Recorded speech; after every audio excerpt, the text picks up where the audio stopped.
The alien prisoner and the human guard. The cold metal door opened with a loud screech. Two human soldiers dragged the alien woman into the prison room. Her arms were tied behind her back. Her head hung low. Her legs were weak, barely moving. Her clothes were torn, and her skin was covered in blood and dirt. She didn't resist. She didn't scream. She was ready to die. Her name was Kyra, a rebel fighter from the planet Breathless. She was captured during a battle near Sector 9.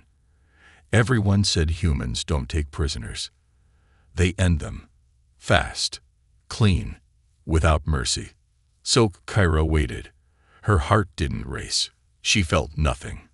This was the end. The soldiers pushed her to the floor. One of them kicked her side. "Welcome to Earth Base 17, he laughed cruelly. "Try not to die too fast." Then they left, locking the thick steel door behind them. She was alone. Or so she thought. A sound came from the corner. Boots. Footsteps. Someone stepped out of the shadows. A man. Human. He had short dark hair, a rough face, and tired eyes. He wore the uniform of a human soldier, but his expression was not cruel like the others. Kyra raised her head slowly, ready for the pain. But the man didn't move to hurt her. He knelt beside her and offered her water. Her dry lips didn't move. Her eyes narrowed. Was this a trick? Poison? She didn't take the bottle. The man sighed. "My name is Lance Carter," he said quietly. "I'm not here to hurt you." Kyra stayed silent. Lance opened a small medical kit. "That cut on your side is infected.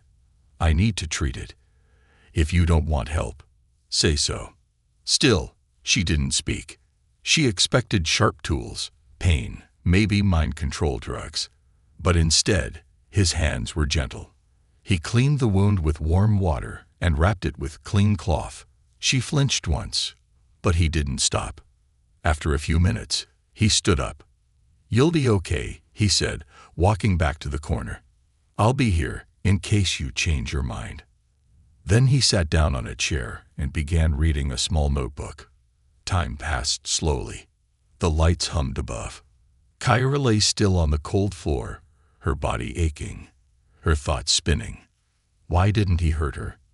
Why didn't he even ask questions? Humans always wanted something. She had heard it all during training. Humans are ruthless. They torture. They'd break you before they kill you. But this human, he didn't even speak unless needed. Was this part of the plan? Was he trying to make her trust him? She hated how calm he looked. So she finally asked, voice raspy, "Why don't you kill me?" Lance looked up. "I don't kill prisoners. You will, when they tell you to." He didn't answer right away. Then he said, "Maybe, but not today." The next morning, Lance brought her food. She didn't eat it. But he didn't force her. He just placed it beside her and left it there. Later, when he returned, the plate was empty. But he said nothing. Each day passed like this. No torture, no questions, no violence, only silence, and small, strange kindness. He would bring her warm blankets at night. He gave her new clothes, gray and plain, but clean. He even repaired her broken boot. She didn't understand it. Was this human broken? Or was everything she had been taught wrong? One day, Kyra stood near the door, staring at the wall. Lance walked in, holding a datavat. He stopped. She looked over her shoulder and said quietly, "You treat me like a person." "You are a person," he replied. Her eyes burned.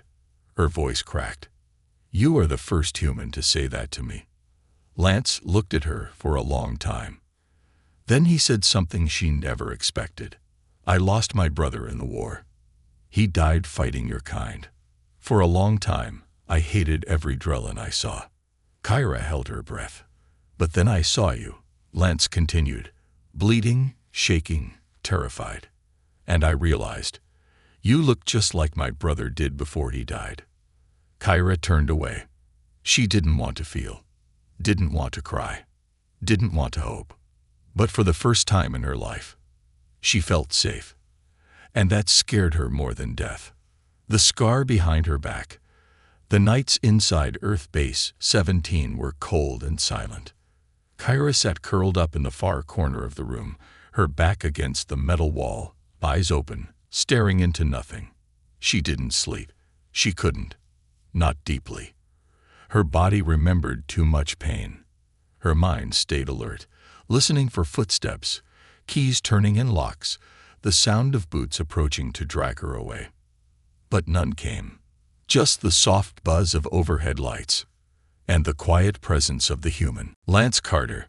He stayed outside the room sometimes, or quietly sat in the far chair, reading or watching her silently. He never came close unless she asked, and even when he did, he moved slowly, carefully, like he didn't want to startle her. That was the strangest part. He didn't treat her like a thing. He didn't treat her like an enemy. He treated her like someone who mattered. And that confused her. One morning, Kyra woke up gasping, chest heaving, sweat pouring down her face. The dream had come again. Her commander back on Drellis, screaming orders, slamming her into a wall, branding her with the seal of shame. She ripped her blanket off, trying to breathe. That's when she realized Lance had entered the room. He didn't speak. He didn't ask questions. He simply walked to the wall, set a small cup of hot water down, and turned to leave. But Kyra's voice stopped him. Wait. He turned back. She hesitated. Her arms were trembling slightly.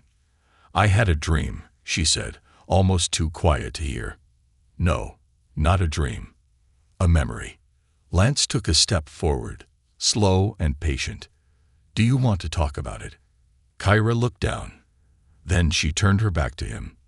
With shaky fingers, she lifted the back of her shirt. What Lance saw made his stomach twist. A deep, dark scar ran from her left shoulder down to the middle of her back. Jagged, burned. It wasn't just a wound. It was a mark, a punishment, a warning to others. Kyra didn't move as she spoke. This was given to me when I was 16.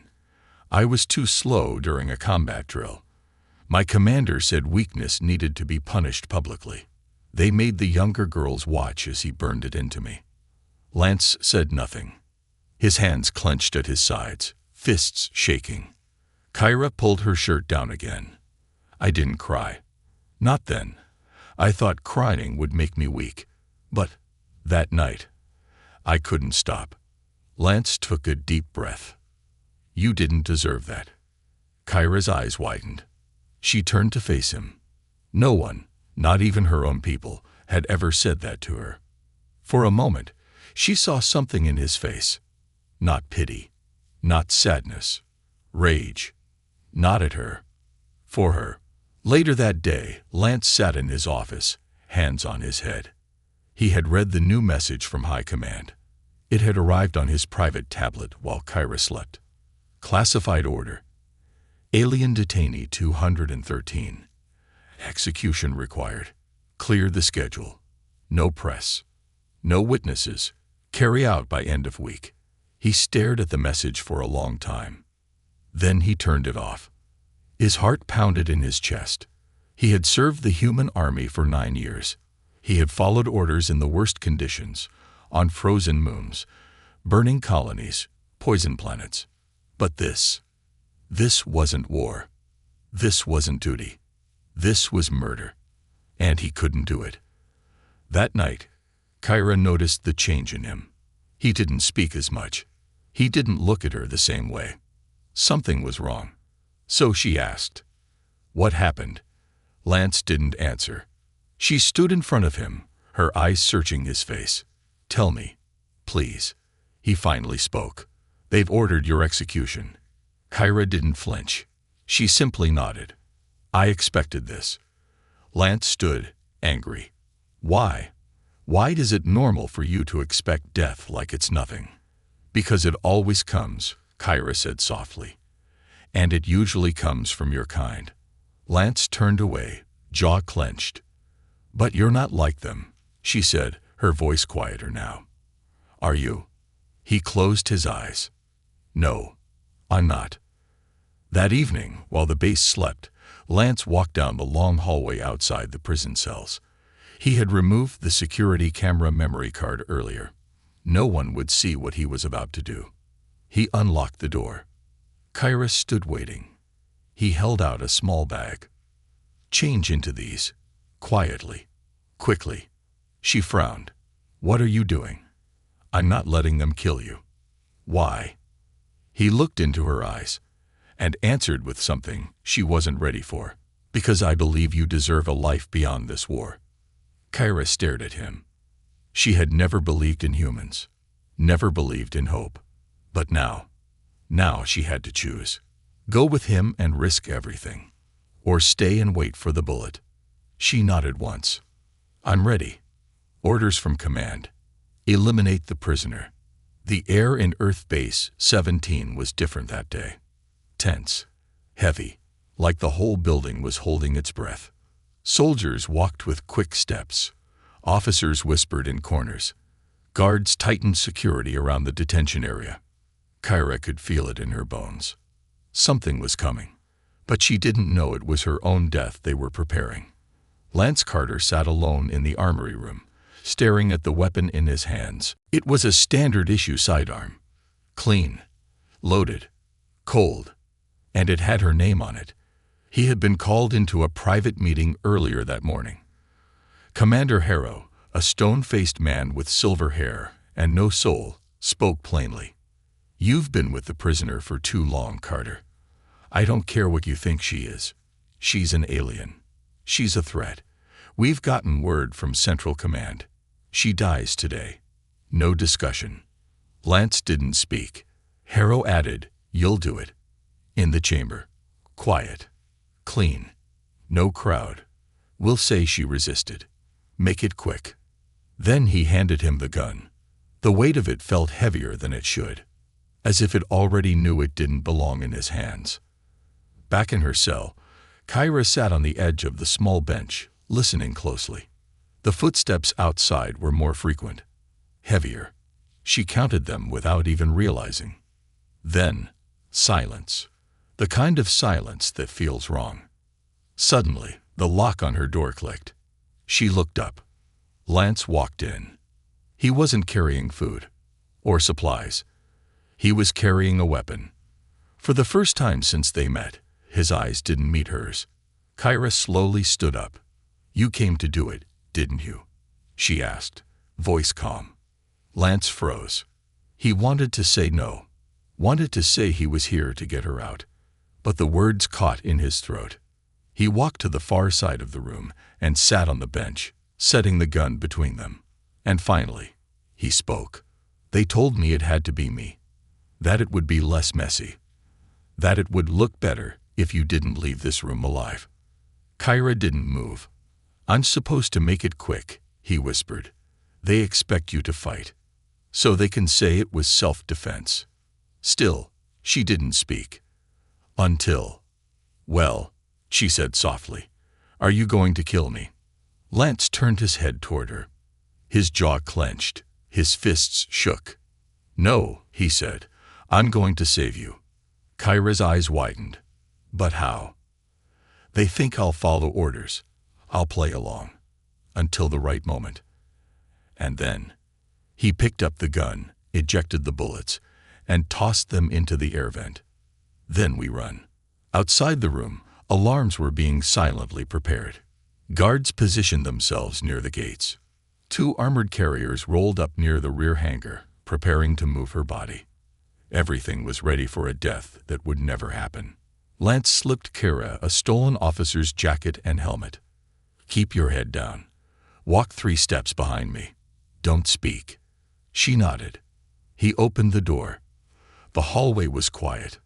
He led her left, then right, past the sleeping quarters and through the medical wing. He used his clearance badge at every checkpoint. No one stopped him. Not yet.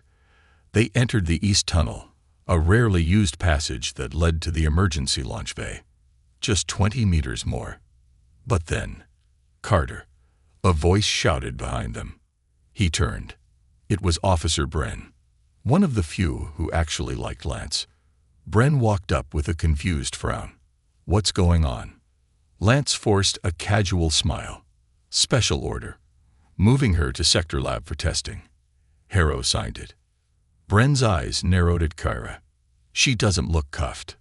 "She's been sedated," Lance replied quickly. "Helmet keeps her calm." Bren didn't look convinced. Then something changed in his expression. "Hey, I saw you in the mess hall. You didn't eat today." Lance blinked. "What?" "I offered you food. You didn't even look at me. You were off." Lance's hand reached toward his holster. So did Bren's. Kyra moved first. With inhuman speed, she kicked the blaster from Bren's grip, spun behind him, and pressed him against the wall with a chokehold. Lance grabbed the fallen weapon. "Sorry, Bren," he said quietly. "You picked the wrong day to notice things." He stunned him with a low-energy blast. Bren collapsed. They had only seconds now. They burst into the launch bay, alarms blaring now. Red lights flashed. Security was coming. Lance opened the shuttle hatch and pushed Kyra inside. She jumped into the pilot's seat. "You know how to fly this thing?" he asked. She smirked. "Better than you think." The engines roared to life. The hangar doors began to open. Outside, dozens of soldiers ran toward them. Lance jumped in, slamming the door shut. Gunfire hit the side of the shuttle. But it was too late. Kyra pulled the controls, and the ship blasted off, leaving Earth Base 17 far behind. As they reached the atmosphere, Kyra looked over at him. "You just made yourself a traitor," she said. Lance leaned back in the seat, staring at the stars. "Then let's make it count. Escape plan or suicide mission." The stolen shuttle cut through Earth's upper atmosphere like a blade of fire. The sky behind them turned from blue to black as they left the planet's grip. Inside, alarms flashed. Shields cracked. Fuel levels dropped fast. Kyra gripped the controls, jaw tight. Lance sat beside her, watching the sensors. "How bad is it?" "Worse than I thought," she said. "We weren't supposed to make it out this far. Engines are overheating. Fuel won't last long." "Then where are we going?" Kyra didn't answer. She was flying by instinct now.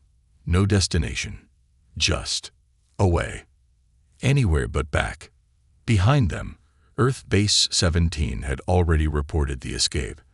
Their faces were on the interstellar bounty grid in less than 10 minutes. Human soldier Lance Carter, Adol. Treason. Harboring a war criminal. Alien rebel Kyra Drell, wanted for crimes against humanity. Shoot on sight. They were no longer people. They were fugitives.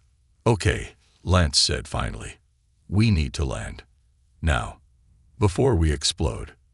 Kyra nodded. She tapped into the star map. Only one location within range. A place both sides had abandoned years ago. Deadrock Station. A mining colony on a broken moon. No power. No life signs. Nothing but old tech, metal ruins, and maybe shadows. "Here," she said. "You sure?" "No," Kyra replied. "But it's that or burn." They landed hard. The shuttle's landing gear snapped on impact. Smoke filled the small cabin, but they were alive. Kyra pulled herself out of the seat, coughing. "Welcome to Deadrock." Lance looked around. It was a graveyard of metal towers, rusted pipes, and collapsed domes. Long cables hung like spider webs from the ceilings. The ground cracked beneath their boots with every step. He whispered, "I used to hear stories about this place." Kyra nodded. "So did I. They say something still lives here." She gave him a look.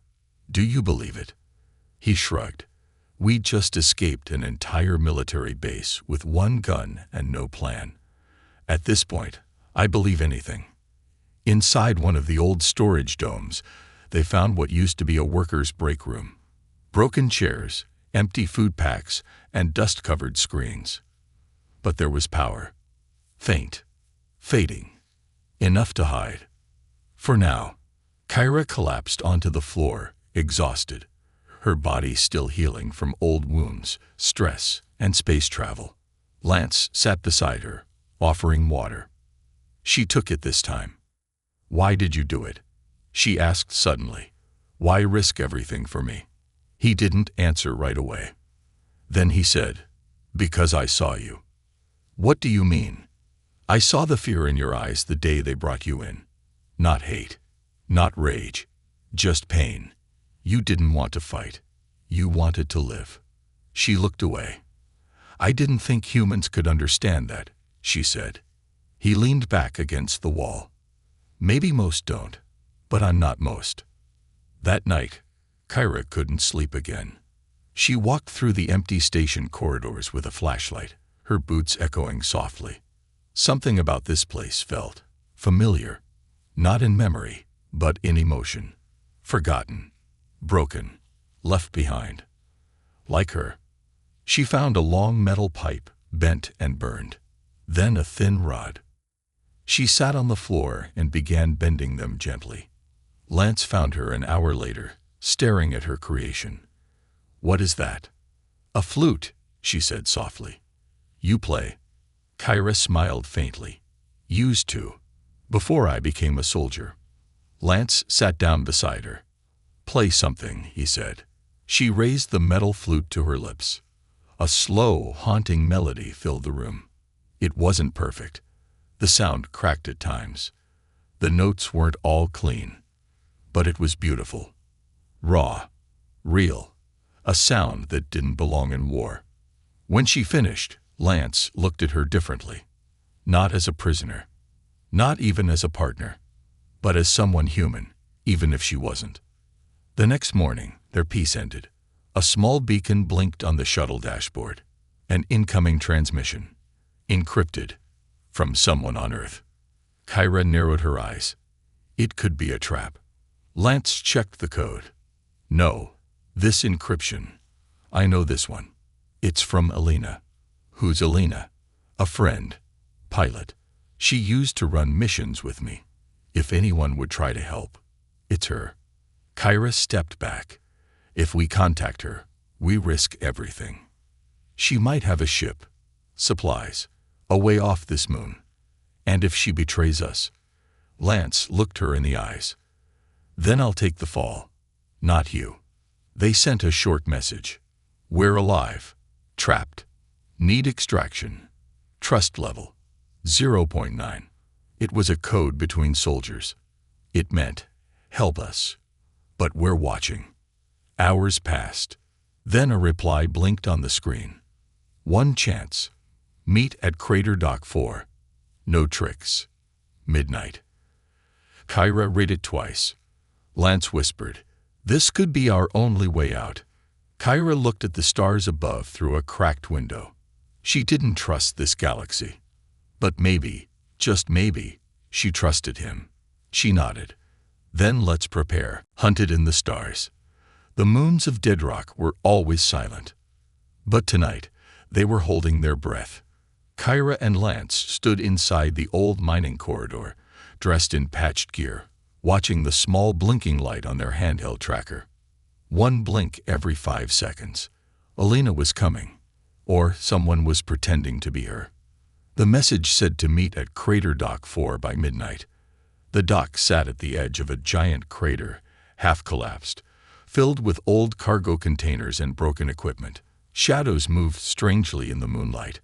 A sharp wind blew dust across the floor. Lance looked at Kyra. "Still think this is suicide?" "I never stopped thinking that," she said calmly. They stepped into the open. Weapons ready. Eyes alert. Suddenly, headlights. A small transport ship dropped from the sky and landed on the far end of the crater. Its engine hummed softly as the ramp opened. A figure walked out slowly. A woman in black armor, helmet tucked under one arm, hair tied back. Her face was older now, but unmistakable. "Elena," Lance breathed. She saw him and gave a crooked smile. "Well," she called out, "you really do know how to get yourself in deep trouble."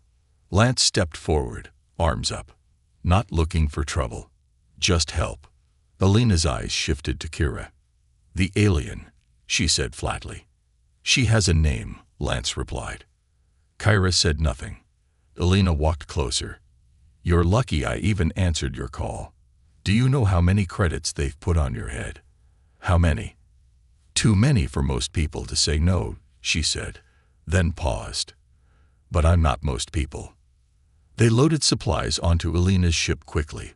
Food, medicine, power cells. She offered them a safe ride to an off-grid outpost. Nothing fancy, but hidden. It sounded too good, too easy. And that's when the tracker on Kira's belt beeped. Another ship was approaching. Not one. 3. Kyra shouted, "Get down." Blaster fire rained down from the cliffs above. The bounty hunters had arrived. Chaos exploded across the crater. Alina's ship took a direct hit to the side. Sparks flying, alarms blaring. Lance grabbed Kyra's arm. Run. They ducked behind a broken mining cart as bullets slammed into the metal. Bounty hunters? Kyra asked, panting. Probably saw our signal, Lance said. Followed Alina's ship right to us. She pulled out her stolen plasma pistol and returned fire. Next time, use a fake name. From the cliffs, 3 bounty hunters moved fast. One was a tall lizard-like alien with a long rifle. The second was a cyborg with glowing red eyes and mechanical limbs. The third was human. Fast, cold, silent. He jumped down first, landing near Lance with a dagger drawn. Lance fought hand-to-hand, blocking the blade, twisting the man's arm, slamming him into the rocks. But the human recovered fast, elbowed Lance hard, and knocked him down. You're worth more alive, he said with a smirk, raising the stun baton. Then, boom, a shot echoed across the crater. The bounty hunter dropped instantly, a smoking hole in his chest. Kyra stood behind him, blaster raised. She helped Lance up. I thought you didn't like guns, he said. I don't, she said, but I hate losing more. Alina fought beside them, tossing explosives and guiding them back to her damaged ship. But it was no good. The ship was too damaged to fly. The crater had become a trap. We can't stay here, Alina shouted. The rest of them will call for backup. Then we make a run for the tunnels, Lance said. The old escape shafts. Kyra nodded. I know the way. They moved fast, dodging blasts, crawling through holes in the wall, slipping into the mining tunnels. Dark, tight, cold, but safe for now. Inside the tunnels, Kyra lit a flare. The red light danced on the metal walls as they ran. I thought bounty hunters only went after credits, she said. They do, Lance replied. But with the reward they're offering for us, half the galaxy's gonna come knocking. After 2 hours of crawling, climbing, and hiding, they reached a hidden room deep underground. Old rest station, rusted lockers, broken lights. But the door locked, and the air was still. Kyra collapsed onto the floor, breathing hard. Lance sat beside her, brushing dirt from her cheek. Alina leaned against the wall, wiping blood from her arm. So, she said, now that we've survived an ambush, what's your big plan? Lance looked at Kyra. Then he said, we find the truth. They had both been hunted for too long. Lies had started the war. Lies kept it going. And now, they had something more powerful than weapons. A story. A human soldier who refused to kill. An alien rebel who played the flute. A bond that could break an empire. But first, they had to stay alive. Later that night, in the silence of the room, Kyra picked up her makeshift flute again. She played a slow, soft tune. Lance listened. Alina sat across from them, watching with wide eyes. That song, she whispered. Where did you learn it? Kyra stopped playing. Why? Because, Alina said slowly, my mother used to hum that when I was little. It's an old Earth song. Kyra's hands trembled. No, it's Drellin. My grandmother sang it. Lance stood, heart racing. Wait, are you saying? Kyra looked up, stunned. What if Earth and Drellis aren't so different? Lance said. What if the war was built on a lie? Betrayed by an old friend, they stayed underground for 2 more days. No lights, no fresh air, only silence, dust, and fear. Kyra barely slept. Her ears stayed tuned to every vibration in the floor, every creak in the wall, every distant sound that might mean they found us. Lance tried to stay strong, but his eyes were sunken and his voice lower than usual. He checked the power cells of their weapons every few hours, even though he knew they didn't have enough for another full fight. Alina paced the small space, arms crossed, eyes sharp. I've got a contact, she finally said. Name's Rillen. He's in deep space now, but he owes me. If anyone can get you both off this moon, it's him. Lance nodded. How far? 4 systems out. He won't come here, but if we reach his drop zone, he'll pick us up. No questions asked. Kyra frowned. How do we know we can trust him? Alina smirked. We don't, but we're out of options. That night, they left the tunnels. They stole a small hoverbike from an old mining garage and rode across the dead valley under cover of night. Kyra held onto Lance from behind, her arms around his waist, her cheek against his back. The stars above them felt closer than ever. They didn't speak. There were no more words left for how tired they were. The drop zone was an abandoned trade post, just a flat metal platform surrounded by rocky hills and frozen sand. They arrived just before sunrise. Kyra checked the scanner. No signals. Lance double-checked. Clean. They hid the bike under rubble and waited in silence. Minutes passed. Then, dust on the horizon. A dark ship descended slowly, its wings folded like a bird's. Kyra raised her blaster.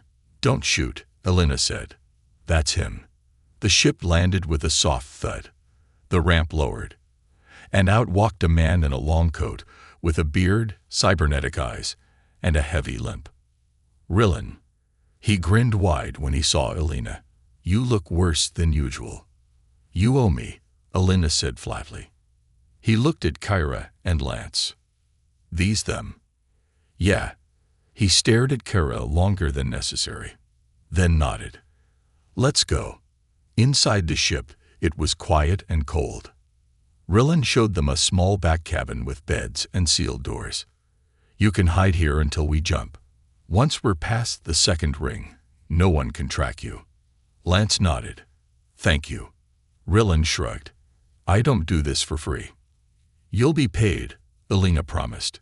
As always. He walked away without another word.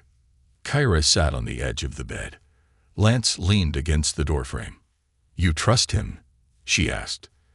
I don't trust anyone fully, Lance replied. But Alina does. And I trust you. Kyra looked up at him. Even after everything. He gave her a tired smile. Especially after everything. The ship lifted off an hour later. They watched through a small window as dead rock shrank behind them. The place where they met. Bled. Hid. Survived. And almost died. They didn't say goodbye. It didn't deserve one. But peace never lasted. Not for them. 3 hours into the flight, Kyra woke with a start. Something was wrong. The hum of the engines had changed. Too quiet. Too controlled. She sat up, grabbed her weapon, and opened the door. Rillen was talking to someone through a private channel.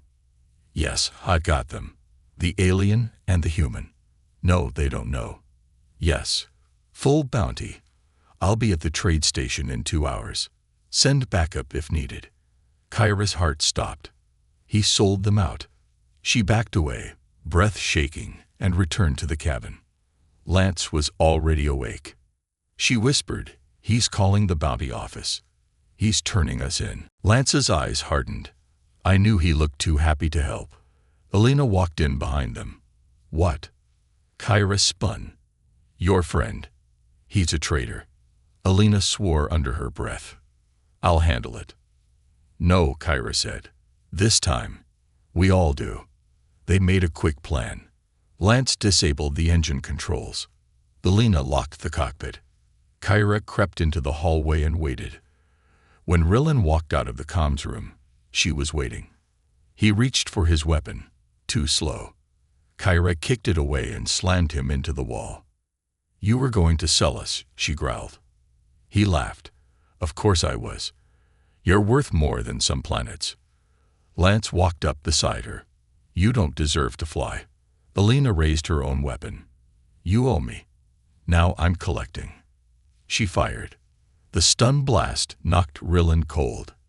He collapsed without a sound. They dumped him at the next asteroid station, with just enough supplies to survive. Kyra watched as his figure disappeared in the rear camera. "Do you regret not killing him?"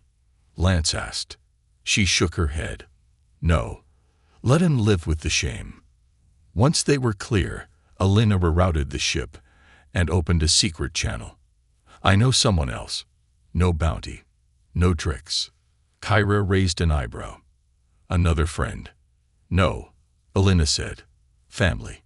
That night, as the stars stretched endlessly around them, Kyra stood by the window. Lance joined her. "We've lost everything," she whispered. "But somehow, I've never felt more free." He looked at her face in the faint glow of starlight. "You're not lost," he said. "You're just, finally heading home. A new name, a new war." The stars moved silently outside the ship's window, but Kyra's heart was louder than ever. So much had happened in such little time. She had expected death in a cold human cell. Instead, she found a man who refused to kill her. Now she was flying through space with that same man, and a war behind her that wouldn't stop chasing them. But this time, she wasn't running. This time, she had a plan. Alina landed the ship in a quiet system far beyond military reach, deep in the Orden Belt, a place forgotten by both the Drellin Empire and Earth's galactic forces. A small moon spun slowly beneath them. A hidden colony blinked in the darkness, an old resistance outpost from the first years of the war. Lance looked through the monitor. "What is this place?" Kyra smiled faintly. "Somewhere I thought I'd never return to." She hadn't been here since she was a child, before the military camps, before the pain. Back when her name still belonged to her, not to the war. They were met by a small group of Drellin survivors, some rebels, some civilians, all tired of fighting. When Kyra stepped off the ship, they froze. Whispers ran through the crowd. "It's her. She's alive. Kyra Drell, the ghost of Sector 9. One woman walked forward. Her face was lined with age, but her eyes glowed bright. She held Kira's face gently. "I knew you would return one day," she said. Kyra swallowed the lump in her throat. Mother. That night, the outpost lit its first fire in years. The survivors gathered, sharing food and stories. Children listened wide-eyed. Fighters sat beside former enemies. And in the middle of it all, Lance stood quietly, watching. Kyra walked over and handed him a bowl. "I think they like you," she said. He smiled. "They don't know I was a soldier. They will, and still will like you." "Why?" "Because you chose me when it would have been easier to kill me." Lance looked at her. He reached into his pocket and pulled out a small metal tag, his military dog tag. He held it out to her. "I'm done being a number. A tool. A weapon." Kyra took it gently. "I am too." The next day, they sent a signal, not just to Drellis, not just to Earth, but to everyone. A message recorded by Kira and Lance together. Her voice was calm, but powerful. "My name is Kyra Drell. I was raised to fight, to hate, to destroy. But I met a human who refused to kill me. And in that moment, I realized, the war has lied to all of us." Then Lance spoke. "I'm Lance Carter. I was told aliens were evil, untrustworthy, less than human. But I met someone who played music instead of raising a weapon. And I realized, we were the monsters. Kyra finished. We are fugitives now, hunted by both sides, but we're not running anymore. We're searching for those like us, people who believe war is not the only way. If you hear this, and if you believe there's more to life than orders and blood, meet us. Let's build something better. The message echoed across secret channels, bouncing from ship to ship, station to station. Some ignored it. Some called them traitors. But others listened. A human engineer on a mining ship replayed the message 3 times, then whispered, "He's right." A Drellin medic paused in the middle of surgery, tears in her eyes, as Kyra's voice rang through the room. An old Earth general, once known as the Hammer of Sector 8, stood in his home alone, staring at the screen. His hands trembled, and then he smiled. Weeks passed, then months. Kyra and Lance didn't just survive. They grew. Their group became a network. Smugglers, soldiers, farmers, mechanics, even children. People from both worlds, sick of war, ready to fight for peace. They called themselves the New Pact. No armies, no flags, no chains. Only one rule. No one is born your enemy. One morning, a small girl ran up to Kyra while she was fixing a comms panel. She held out a crumpled drawing. It showed Kyra and Lance holding hands under a blue sky, surrounded by humans and Drellin smiling. The words at the bottom, written in shaky letters. You gave us peace. Kyra held the paper for a long time, then looked up at the stars. Not with fear, but with purpose. In the end, Kyra wasn't killed in a cell. She wasn't erased by war. She became something greater. A symbol, not of power, but of choice. And the man who once followed orders blindly. He now walked freely beside her, head high, knowing that by saving her, he saved himself. The war didn't end in one day. It didn't stop with one message. But a spark had been lit, and in the dark corners of the galaxy, that spark became a flame.